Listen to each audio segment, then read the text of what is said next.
নবীজি বলেন, কোন নাফরমানের লাশ যখন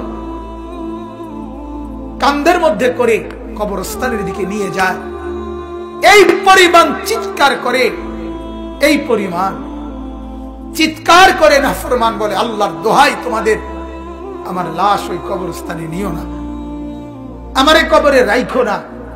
আল্লাহর নবী সাল্লাল্লাহু আলাইহি সাল্লাম বলেন, মানুষ ব্যতীত আল্লাহর সব মাখলুক ওই চিৎকার শুনতে পায়,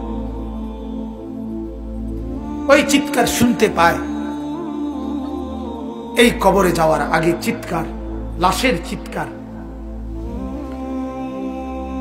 আল্লাহর নবী সাল্লাল্লাহু আলাইহি সাল্লাম বলেন, যদি ওই নাফরমানের চিৎকার তোমাদের কানে একবার শুনতা, তাহলে পৃথিবীর কোন মানুষ কোনদিন কারো লাশ খাটের মধ্যে কান্দে নিত না। কারণ যদি চিৎকার মারে